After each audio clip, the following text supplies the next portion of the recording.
Hello friends, these are the important questions for third semester zoology under Kakatiya University colleges.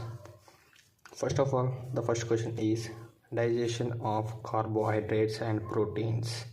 ఇది వచ్చేసి 12 marks question ఇది వచ్చేసి. అట్లాగే second question వచ్చేసి role of gastro intestinal hormone. ఈ question అయితే 12 marks are 4 marks ఏదైనా అడగవచ్చు. ఈ క్వశ్చన్ వచ్చేసి దీన్ని కూడా కంపల్సరీ నేర్చుకోవాలి. అలాగే థర్డ్ క్వశ్చన్ వచ్చేసి ఎనిమల్ బిహేవియర్. ఇదైతే ఖచ్చితంగా 12 మార్క్స్కి అయితే అడిగే ఛాన్స్ ఉంది. ఫోర్త్ క్వశ్చన్ వచ్చేసి types of hearts myogenic and neurogenic. Myogenic అంటే ఏం లేదు, మన హార్ట్ ఏదైతే కార్డియాక్ మజిల్స్తోని ఫామ్ అయితే దాన్ని మయోజెనిక్ హార్ట్ అంటారు. ఒకవేళ హార్ట్ వచ్చేసి న్యూరాన్స్తోని ఫామ్ అయితే దాన్ని న్యూరోజెనిక్ అంటారు.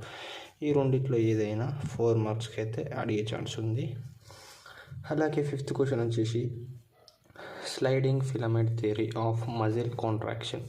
ఇదైతే కంపల్సరీ 12 మార్క్ క్వశ్చన్, ఖచ్చితంగా అయితే అడుగుతారు దీన్ని. అలాగే సిక్స్త్ క్వశ్చన్ వచ్చేసి structure of neuron and nephron. ఈ రెండిట్లో ఏదైనా స్ట్రక్చర్ ఆఫ్ న్యూరాన్ అడగచ్చు లేదా నెఫ్రాన్ అని కూడా అడగచ్చు. వచ్చేసి 4 మార్క్స్కి అయితే అడుగుతారు. అట్లాగే సెవెంత్ క్వశ్చన్ వచ్చేసి action potential and resting potential. ఈ క్వశ్చన్ అయితే ఖచ్చితంగా 4 మార్క్స్కి అయితే అడుగుతారు. నెక్స్ట్ వచ్చేసి ఎయిత్ క్వశ్చన్ వచ్చేసి pituitary gland and their hormones. Pituitary gland అయినా అడుగుతారు లేదా పిట్యూటరీ హార్మోన్స్ అయినా అడుగుతారు. ఇదైతే ఖచ్చితంగా 12 మార్క్స్కి అయితే అడుగుతారు. నైన్త్ క్వశ్చన్ వచ్చేసి టాకికార్డియా అండ్ బ్రాడీకార్డియా. ఈ రెండిట్లో ఏదైనా 4 మార్క్స్కి అడుగుతారు.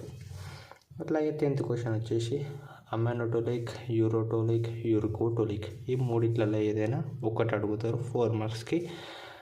ఇవైతే ఈజీగానే ఉంటాయి ఈ క్వశ్చన్స్. 4 మార్క్స్ వచ్చేసి ఒక్కోసారి చూసుకుంటే సరిపోతుంది. 11th క్వశ్చన్ వచ్చేసి respiratory pigments.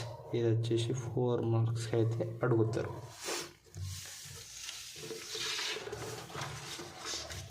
Next 12th question వచ్చేసి బ్లడ్ క్లాటింగ్.